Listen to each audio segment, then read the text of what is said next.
Hello అండి, ఎలా ఉన్నారు అందరూ? Welcome to my channel. ఈరోజు మనం ఈ వీడియోలో కొన్ని టెలికాం రిలేటెడ్ అప్డేట్స్ అయితే తెలుసుకోబోతున్నాం అనమాట. సో అంతకన్నా ముందు మనది వచ్చేసి సిఎస్ టెలికాం అండ్ టెక్ అండి. సో మన ఛానల్లో వచ్చేసి టెలికాం రిలేటెడ్ అప్డేట్స్ అండ్ ఏదైనా స్కామ్స్ కానీ ఫ్రాడ్స్ కానీ జరుగుతాయి కదా, అలా జరిగినప్పుడు వాటి నుంచి మనం ఎలా తప్పించుకోవాలనే అప్డేట్స్ అయితే మన ఛానల్లో ప్రొవైడ్ చేస్తూ ఉంటాను. ప్లీజ్ కొత్త వాళ్ళైతే కనుక మన ఛానల్ అయితే సబ్స్క్రైబ్ చేసుకోండి. అండ్ ఈ వీడియోని పూర్తిగా చూసి మీకు కనుక నచ్చినట్టయితే ఒక లైక్ వేసి వెళ్ళండి. అండ్ అది నాకు చాలా మోటివేషన్ అవుతుంది ఇంకా చాలా వీడియోస్ని ఇలా చేయడానికి. అండ్ ఇప్పుడు మనం న్యూస్లోకి అయితే వెళ్ళిపోదాం. ఫస్ట్ అప్డేట్ వచ్చేసి మనకు డాట్ అంటే డిపార్ట్మెంట్ ఆఫ్ టెలికమ్యూనికేషన్స్ నుంచి వచ్చిందండి. సో డిపార్ట్మెంట్ ఆఫ్ టెలికమ్యూనికేషన్స్ వాళ్ళు టెలికామ్ ఆపరేటర్స్ ఉన్నారు కదా, జియో, ఎయిర్టెల్, విఐ, బిఎస్ఎన్ఎల్, వీళ్లకు సీనాప్ అంటే కాలర్ ఐడి నేమ్ ప్రెజెంటేషన్ సర్వీస్ని ఇంప్లిమెంట్ చేయమని అయితే ఇన్స్ట్రక్షన్ చేసింది అనమాట. సీనాప్ అంటే ఏంటి అనేది తెలుసుకుందాం ఫస్ట్. సో ఇప్పుడు మనం సిమ్ కార్డ్ తీసుకోవాలంటే ఒక ప్రూఫ్ ఆఫ్ ఐడెంటిటీ ఇస్తాం కదా. సో అందులో ఏదైతే నేమ్ వస్తుందో మనకు ఎవరైనా అన్నోన్ నెంబర్ అంటే మన దాంట్లో సేవ్ కాని నెంబర్ నుంచి మనకు కనుక కాల్ వచ్చిందనుకోండి, సో ఆ ప్రూఫ్ ఆఫ్ ఐడెంటిటీ ఇచ్చింటారు కదా ఆ సిమ్ కార్డ్ తీసుకోవడానికి, ఆ నేమ్ అనేది మనకు డిస్ప్లే అయ్యే విధంగా చూసుకోండి అనేసి టెలికామ్ ఆపరేటర్స్కి డాట్ అయితే ఇన్స్ట్రక్షన్స్ అయితే ఇచ్చింది. సో ఇది తొందరలోనే ఇంప్లిమెంట్ అవ్వడం కూడా మనం చూడొచ్చు. అండ్ ఇది ఇంప్లిమెంట్ చేయడానికి మోస్ట్లీ 2G ఫోన్స్ ఉంటాయి కదా, అంటే కీప్యాడ్ ఫోన్స్ ఉంటాయి కదా, వాటిలో ఇంప్లిమెంట్ చేయకపోవచ్చు. ఎందుకంటే అందులో చేయడానికి చాలా కాంప్లికేషన్స్ అండ్ ఛాలెంజెస్ అయితే ఉంటాయి అనేసి అయితే చెప్తూ ఉన్నారు. మేబీ చూద్దాం ఏమవుతుందనేసి. ఇది కూడా మనకు చాలా మంచి అంటే అప్డేట్ అనమాట. ఎందుకంటే మనకు ఎవరు కాల్ చేస్తున్నారు అనేది మనం తెలుసుకోగలిగితే కనుక, సో ఇది అవతల వాళ్ళు ఎవరనేది మనకు తెలుస్తుంది కాబట్టి మనం కొద్దిగా అవేర్ అంటే తొందరగా అవేర్ అయ్యే ఛాన్సెస్ ఉంటాయి ఏదైనా స్కామ్స్ కానీ అలాంటివి చేయాలనుకున్నా కూడా వీళ్ళు. సో నెక్స్ట్ అప్డేట్ వచ్చేసి మనకు ట్రాయ్ వాళ్ళ నుంచి. ట్రాయ్ కూడా ఒక కొత్త రూల్ అయితే తీసుకురావడం జరిగిందనమాట. ఇది సిమ్ కార్డ్ రిలేటెడ్. సో ఇప్పుడు మీరు ఏదైతే సిమ్ కార్డ్ యూజ్ చేస్తుంటారు కదా, మోస్ట్లీ ఇప్పుడు అందరూ డ్యువల్ సిమ్స్ అయితే యూజ్ చేయడం స్టార్ట్ చేయడం జరిగిందనమాట. సో ఒకటి వచ్చేసి యాక్టివ్గా ఉంటుంది, ఇంకొకటి వచ్చేసి ఇన్యాక్టివ్గా ఉంటుంది కదా. అంటే లైక్ నార్మల్ మినిమం రీఛార్జ్ చేసుకోవాలనేసి కానీ, లేకపోతే కొద్దిగా ఇన్యాక్టివ్గా ఉండే ఛాన్సెస్ అయితే ఉంటాయి కదా. సో దీనికి రిలేటెడ్ అనమాట. సో ఇప్పుడు ఏమవుతుందంటే మీ దగ్గర ఆల్రెడీ ఒక సిమ్ కార్డ్ ఉంది, దాంట్లో రీఛార్జ్ చేయలేదు అండ్ ఆ సిమ్ కార్డ్ని ఇన్కమింగ్ కానీ, లేకపోతే అవుట్ గోయింగ్ కానీ, లేకపోతే ఏదైనా మెసేజెస్ కానీ అలాంటి సర్వీసెస్ 90 డేస్ వరకు మీరు యూజ్ చేయకపోతే మీ సిమ్ కార్డ్ ఏదైతే ఉందో అది గ్రేస్ పీరియడ్లో పడిపోతుంది. గ్రేస్ పీరియడ్ మీకు ఒక 15 డేస్ ఇస్తారు మళ్ళీ. అంటే ఇప్పుడు మీకు సిమ్ కార్డ్ అనేది డీయాక్టివేట్ అయిపోతుంది అనమాట. ఇందులో ఎలా మీకు ఇది వర్క్ అవుతుందంటే, మీరు ఇంతకుముందు అంటే చాలాసార్లు వినే ఉంటారు 20 రూపీస్కే 90 days validity and 120 days validity అనేసి. సో ఇదేంటనేది తెలుసుకుందాం. ఫస్ట్ వచ్చేసి మనకు ఇప్పుడు సిమ్ కార్డ్ ఏదైతే ఉందో సిమ్ కార్డ్ని యూజ్ చేయకపోతే, అంటే ఫర్ ఎగ్జాంపుల్ వాయిస్ కాల్స్ రాకపోవడం, లేకపోతే వీడియో కాల్స్ రాకపోవడం, మెసేజెస్ యూజ్ చేయకపోవడం, లేకపోతే డేటా యూజ్ చేయకపోవడం, కంప్లీట్గా స్టాప్ అయిపోతుంది కదా. ఆ స్టాప్ అయిన రోజు నుంచి 90 డేస్ వరకు సిమ్ కార్డ్ అయితే యాక్టివ్గానే ఉంటుంది. మీరు మళ్ళీ ఎప్పుడైనా రీఛార్జ్ చేసుకొని యాక్టివేట్ చేసుకొని యూజ్ చేసుకోవచ్చు. ఒకవేళ 90 డేస్ దాటిపోయిందంటే మీకు గ్రేస్ పీరియడ్ ఒక 15 డేస్ ఇస్తారు. ఆ 15 డేస్ లోపల మీరు కస్టమర్ కేర్కి, అంటే ఇప్పుడు మీ దగ్గర జియో ఉంటే జియో కస్టమర్ కేర్కు, ఎయిర్టెల్ ఉంటే ఎయిర్టెల్ కస్టమర్ కేర్కు, అలాగే బిఎస్ఎన్ఎల్, విఐ ఉంటే రిప్రజెంటేటివ్ అంటే కస్టమర్ రిప్రజెంటేటివ్స్కి కాల్ చేయడం, లేకపోతే నియర్ బై ఆఫీసెస్ ఉంటాయి కదా వీళ్ళవి, సో అక్కడికి వెళ్ళి మీరు 20 రూపీస్ పే చేసి దీన్ని రీయాక్టివేట్ చేసుకోవచ్చు. ఒకవేళ 15 డేస్ కూడా దాటిపోయింది అంటే కనుక సిమ్ అనేది డీయాక్టివేట్ అయ్యే ఛాన్సెస్ ఉంటాయి. సో ఇప్పుడు కొత్తగా ట్రాయ్ వాళ్ళు తీసుకొచ్చిన రూల్ ఏంటి అంటే 20 రూపీస్ ఒకవేళ మీరు మెయింటైన్ చేయగలిగితే మీ సిమ్ కార్డ్లో, ఫర్ ఎగ్జాంపుల్ ఇప్పుడు మీరు 20 రూపీస్ రీఛార్జ్ చేసుకున్నారు టాప్అప్ అంటే మీకు అరౌండ్ 14 రూపీస్ ఎంతో టాక్ టైం అనేది మనకు వస్తుంది కదా.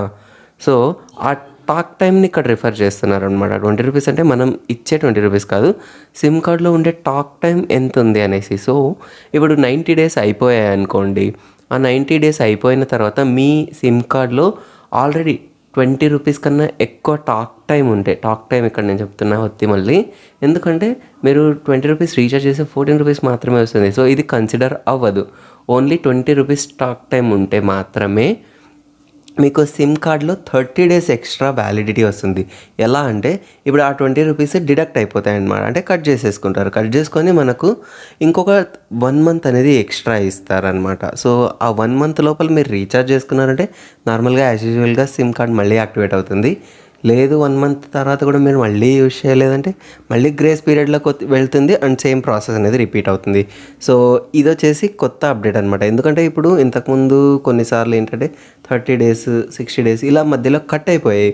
ఒకవేళ ఇలా సిమ్ కార్డ్ డీయాక్టివేట్ అయితే ఏమవుతుంది అంటే మీ సిమ్ కార్డు మీకు చెందదనమాట. సో ఫర్ ఎగ్జాంపుల్ ఇప్పుడు మీది ఒక నెంబర్ ఉంది, ఒక 90 డేస్ అండ్ 15 డేస్ దాటిపోయాక కూడా మీరు దానికి ఎటువంటి సర్వీసెస్ యూజ్ చేయలేకపోవడం వల్ల అది డీయాక్టివేట్ అయితే ఆ నెంబర్ మీరు ఇక యూజ్ చేయలేరు. ఆ నెంబర్ని వాళ్ళు రీసైకిల్ చేసుకొని వేరే వాళ్ళకి ఇచ్చేస్తారనమాట. సో ఈ విధంగా ఈ కొత్త రూల్ అయితే మనకు కొంచెం వ్యాలిడిటీ మన సిమ్ కార్డ్స్ ఏవైతే ఉన్నాయో డీయాక్టివేట్ అవ్వకుండా ఉండడానికి మనం మినిమం 20 రూపీస్ మెయింటైన్ చేసామంటే సరిపోతుందన్నమాట. టాక్ టైం గురించి చెప్తున్నా. సో అలా మీరు 20 రూపీస్ మెయింటైన్ చేయగలిగితే సిమ్ కార్డ్ అనేది వ్యాలిడిటీ పెరుగుతుంది. సో ఇప్పుడు కంపెనీ వాళ్ళు ఇచ్చేది మనకు 90 డేస్. అలా 90 డేస్ కాకుండా మీరు ఒక 20 మంత్లీ పే చేసుకుంటూ ఉన్న మీ ఇన్కమింగ్ అనేది వస్తూనే ఉంటుంది. బట్ అవుట్ గోయింగ్ అవన్నీ మీరు రీఛార్జ్ చేసుకోవాల్సి ఉంటుంది. సిమ్ కార్డ్ అయితే డీయాక్టివేట్ అవ్వదన్నమాట. అండ్ నెక్స్ట్ న్యూస్ వచ్చేసి మనకు ఇంట్రా సర్కిల్ రోమింగ్ గురించి అండి. సో ఇంట్రా సర్కిల్ రోమింగ్ అంటే ఏంటి అనేది అయితే తెలుసుకుందాం. ఫస్ట్ ఇప్పుడు మీరు ఎక్కడికైనా కొన్ని విలేజెస్ కానీ లేకపోతే ఎక్కడైనా రూరల్ రిమోట్ ఏరియాస్లోకి వెళ్ళారంటే కొన్ని ఆపరేటర్స్ యొక్క టవర్స్ అయితే మనకు రావు కదా. సో అలాంటి సిచ్యువేషన్లో మీకు అక్కడ ఏదైతే అవైలబుల్గా నెట్వర్క్ ఉంటుందో ఆ నెట్వర్క్తో మీరు 4G కాల్స్ అయితే చేసుకోవచ్చు ఈ ఇంట్రా సర్కిల్ రోమింగ్ యూజ్ చేసుకొని. అంటే ఇది కొత్తగా లాంచ్ చేయడం జరిగిందనమాట. గవర్నమెంట్ వాళ్ళు టెలికాం ఆపరేటర్స్కు ఇంప్లిమెంట్ చేయమని చెప్పడం జరిగింది. సో ఇప్పుడు ఫర్ ఎగ్జాంపుల్ మీరు ఏదైనా మీరు ఏదైనా రిమోట్ ఏరియాకి వెళ్ళారనుకోండి. ఆ రిమోట్ ఏరియాలో మీరు జియో సిమ్ కార్డ్ వాడుతున్నారు. సో జియో సిమ్ కార్డు అక్కడ టవర్ రావట్లేదు అనుకోండి. సో ఇప్పుడు ఆ టవర్ రాకపోతే మీకు అవైలబుల్గా ఏవైతే వేరే ఉంటాయి కదా. సో ఎయిర్టెల్ కానీ లేకపోతే బిఎస్ఎన్ఎల్ కానీ ఏదైనా టవర్ యూజ్ చేసుకొని మీరు కాల్స్ అయితే చేసుకోవచ్చు. అంటే ఈ టవర్స్కి ఫండింగ్ ఎక్కడి నుంచి వస్తుందంటే మనకు రిపోర్ట్స్ ఏదైతే వచ్చాయి కదా వాటిని బేస్ చేసుకుంటే డిజిటల్ భారత్ నిధి ఫండెడ్ 4G సైట్స్ ఏవైతే ఉన్నాయో వాటి ద్వారా మీకు ఇంట్రా సర్కిల్ రోమింగ్ అనేది సర్వీస్ ప్రొవైడ్ చేయడం జరుగుతుందనేసి మనకు రిపోర్ట్స్ అయితే చెప్తున్నాయి. సో ఇప్పుడు మనం ఎక్కడైనా రూరల్ ఏరియాస్కి వెళ్ళినా కూడా టవర్స్ గురించి అయితే చింతించే అవసరం ఉండదని నేనైతే అనుకుంటున్నాను. ఎందుకంటే ఇది కనుక ఇంప్లిమెంట్ అయిందనుకోండి చాలా ఏరియాస్లోన కవరేజ్ లేని ఆపరేటర్స్ కూడా అంటే మీకు రన్ అవుతాయి సిమ్ కార్డ్స్ కాల్స్ అనేది రన్ అవుతాయి కాబట్టి మనకు చాలా ఈజీ అవుతుందన్నమాట యాక్సెస్ అనేది. ఫర్ ఎగ్జాంపుల్ కమ్యూనికేషన్ అనేది మనకు ఇంపార్టెంట్ కాల్స్ కానీ ఏవైనా వచ్చినా కూడా మనం మిస్ అవ్వకుండా అటెండ్ అవ్వగలుగుతాం. ఇది కనుక ఇంటర్ సర్కిల్ రోమింగ్ కనుక మనకు ఇంప్లిమెంట్ అయ్యిందంటే. అండ్ నెక్స్ట్ న్యూస్ వచ్చేసి మనకు ప్రైమ్ మినిస్టర్ ఆఫీస్ నుంచి మనకు డిఓటి అంటే డాట్ వాళ్లకు అంటే డిపార్ట్మెంట్ ఆఫ్ టెలికమ్యూనికేషన్స్ వాళ్ళకు ఒక ఇన్స్ట్రక్షన్ అయితే జారీ చేయడం జరిగింది. అంటే ఇప్పుడు కొత్తగా సిమ్ కార్డ్స్ ఏవైతే ఇష్యూ చేస్తారు కదా, అంటే సిమ్ కార్డ్స్ని డిస్ట్రిబ్యూట్ చేస్తారు కదా కస్టమర్స్కు. సో అలా డిస్ట్రిబ్యూట్ చేసేటప్పుడు కేవైసీ ప్రాసెస్ ఏదైతే ఉంటుందో దాన్ని కొంచెం స్ట్రిక్ట్గా చేయమనేసి అయితే ఇన్స్ట్రక్షన్ ఇచ్చింది. అది ఎలాగంటే ఇంతకుముందు మనకు just proof of identity submit చేసి ఓటీపీ సబ్మిట్ చేస్తే సరిపోతుంది మనకు ఈ సిమ్ కార్డ్స్ అనేది డిస్ట్రిబ్యూట్ అంటే కస్టమర్కు సేల్ చేసేవాళ్ళు. కానీ ఇప్పుడు అలా లేదండి. అట్లీస్ట్ మనకు ఇప్పుడు ప్రూఫ్ ఆఫ్ ఐడెంటిటీతో పాటు బయోమెట్రిక్ వెరిఫికేషన్ కూడా కంపల్సరీ చేయాలనేసి ఇన్స్ట్రక్ట్ అయితే చేసింది డాట్ వాళ్లకు. సో దీనివల్ల ఏమవుతుందంటే ఇప్పుడు స్కామర్స్ కానీ ఫ్రాడ్స్టర్స్ కానీ సిమ్ కార్డ్స్ అనేది ఫేక్ డాక్యుమెంట్స్ పెట్టేసి మనకు తీసుకొని వాటి ద్వారా కాల్స్ చేసి స్కామ్ చేస్తూ ఉంటారు కదా. సో అలాంటి వాటిని నివారించడానికి ఈ కేవైసీ ప్రాసెస్ని స్ట్రిక్ట్ చేయాలనేసి ప్రైమ్ మినిస్టర్ ఆఫీస్ వాళ్ళు డాట్ వాళ్లకు ఇన్స్ట్రక్ట్ అయితే చేయడం జరిగింది. ఒకవేళ ఇది కనుక ఇంప్లిమెంట్ అయ్యిందంటే చాలా వరకు స్కామర్స్కు సిమ్ కార్డ్స్ దొరకడం చాలా ఇబ్బంది అయిపోతుంది. ఎందుకంటే ఇప్పుడు బయోమెట్రిక్ తీసుకోవడం అంటే ఫింగర్ ప్రింట్ కానీ స్కానర్ కానీ అంటే ఐరిస్ స్కానర్ కానీ చేయాల్సి ఉంటుంది. అంటే ఇప్పుడు అలా స్కాన్ చేస్తే ఇప్పుడు ఎవరైతే పర్సన్కి ఇస్తున్నామో ఆ పర్సన్ ప్రూఫ్ పైనే మనకు తీసుకుంటున్నట్టు సిమ్ కార్డు. సో మీకు స్కామ్ కేసెస్ ఏవైతే ఉన్నాయో దీనివల్ల వాళ్ళకు సిమ్ కార్డ్స్ అనేది వెళ్ళడం చాలా తక్కువ అయిపోతుంది. సో ఇది మనకు చాలా వరకు బెనిఫిట్ అవుతుందనమాట. స్కామర్స్కి కస్టమర్స్ గురవ్వకుండా చూసుకోవాలనేసి ప్రైమ్ మినిస్టర్ ఆఫీస్ వాళ్ళైతే చాలా స్ట్రిక్ట్గా చేయాలనేసి ట్రై చేస్తూ ఉన్నారు. సో ఇది మనకు చాలా మంచి మూవ్ అనే చెప్పుకోవచ్చు అనమాట. అండ్ ఈరోజు మనకు లాస్ట్ న్యూస్ వచ్చేసి గవర్నమెంట్ వాళ్ళు ఒక కొత్త application, actually Sanchar Saathi website అనేది ఇంతకుముందు చాలా సంవత్సరాల నుంచే ఉందండి, సంచార్ సాథీ వెబ్సైట్ అనేది. కానీ ఇప్పుడు మొబైల్ అప్లికేషన్ ఆండ్రాయిడ్లో కానీ ఐఫోన్లో కానీ ఈ అప్లికేషన్ మీరు డౌన్లోడ్ చేసుకొని యూజ్ చేయొచ్చు అనమాట.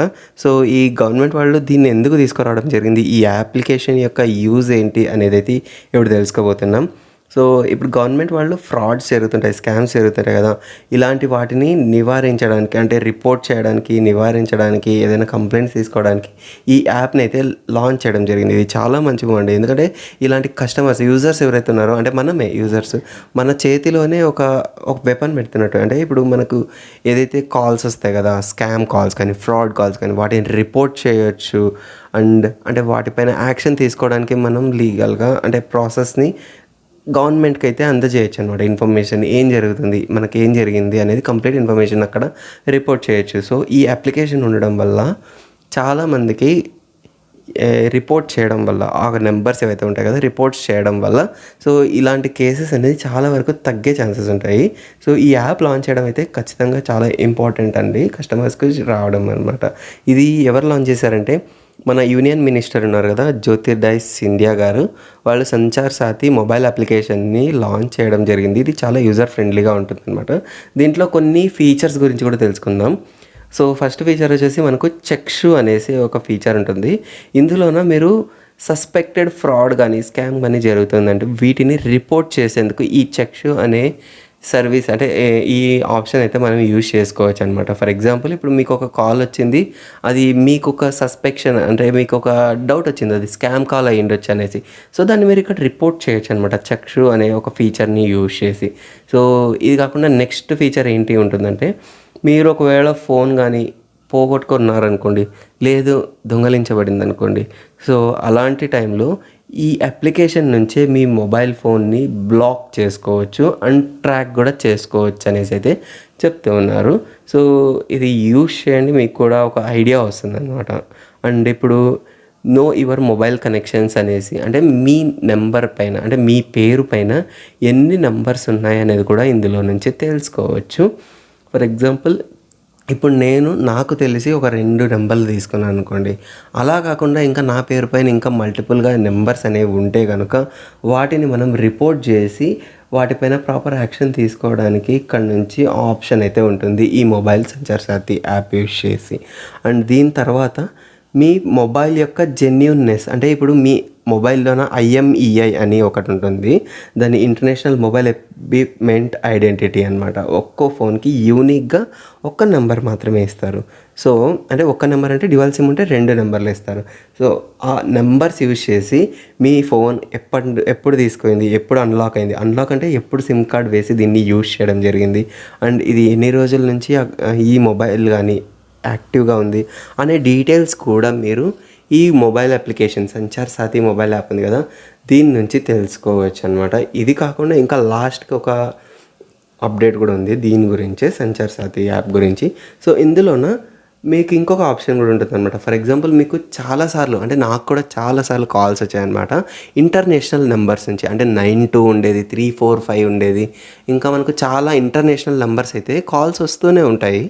సో అలా కాల్స్ వచ్చి వాళ్ళు మీది పార్సల్ ఉంది, ఇంటర్నేషనల్ పార్సల్ ఉంది, అందులో మీరు ఏదో ఇల్లీగల్ ఐటమ్ ఉండడం వల్ల కస్టమ్ వాళ్ళు పట్టుకున్నారు, మీరు అలా పోలీసులు అలా పిలుస్తుంటారు, మీరు ఇంత కట్టాలి, ఫైన్ కట్టాలి, అంత ఫైన్ కట్టాలి అనేసి ఇలా స్కామ్ కాల్స్ అయితే చాలా వస్తుంటాయండి.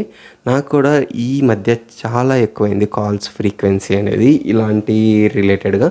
సో నేను కూడా, అంటే ఇంతకుముందు నేను ఆల్రెడీ సంచార్ సాథీ వెబ్సైట్ నుంచి నేనైతే రిపోర్ట్ చేయడం జరిగింది ఏవైతే నెంబర్స్ వస్తున్నాయో. సో మీరు కూడా రిపోర్ట్ చేయండి మీకు ఒకవేళ వస్తూ ఉంటే.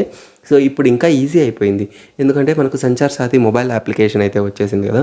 సో ఇక్కడ నుంచి మీరు ఆ ఇంటర్నేషనల్ నెంబర్స్ ఏవైతే వస్తున్నాయో, సో మీకు ఎగ్జాక్ట్గా ఏమని చెప్పారో కాల్లో అనేది కంప్లీట్గా ఇన్ఫర్మేషన్ ఇచ్చి మీరు అది రిపోర్ట్ చేయొచ్చు. దీనివల్ల ఏమవుతుందంటే చాలామంది యూజర్స్, తెలియని యూజర్స్ ఉంటాయి. ఇప్పుడు నాకైతే తెలుసు, నేను రిపోర్ట్ చేయగలిగాను. సో చాలామందికి ఇలా తెలియక దాంట్లోనే ఇరుక్కొని డబ్బులైతే పోగొట్టుకుంటుంటారు కదా! సో ఇలా పోగొట్టుకోకుండా ఉండడానికి మీరు కూడా హెల్ప్ చేసినట్టు అవుతుంది. ఎందుకంటే మీకు కూడా ఒకవేళ అలాంటి ఫ్రాడ్ కాల్స్ కానీ, స్కామ్ కాల్స్ కానీ వచ్చాయంటే. సో ఇదండి ఈ రోజుటి న్యూస్ అండి కంప్లీట్‌గా. సో ఈ వీడియో మీకు ఎలా అనిపించిందనేది ఖచ్చితంగా నాకు కామెంట్ సెక్షన్‌లో అయితే తెలియజేయండి. అండ్ ఈ వీడియోలో ఏవైనా మీకు డౌట్స్ కానీ, లేకుంటే క్లారిఫికేషన్ కానీ కావాలన్నా కామెంట్ సెక్షన్‌లో చేయండి. నేను షార్ట్ రూపంలో కానీ, ఫుల్ వీడియో రూపంలో కానీ మీకు అప్డేట్ అయితే చేయడం జరుగుతుంది. అండ్ ఈ వీడియోని ఇంతవరకు చూసినందుకు చాలా థ్యాంక్స్ అండి. ఒక లైక్ అయితే చేయండి. అండ్ ఇలాంటి మరిన్ని అప్డేట్స్ అనేది మన ఛానల్‌లో తెస్తూనే ఉంటాము.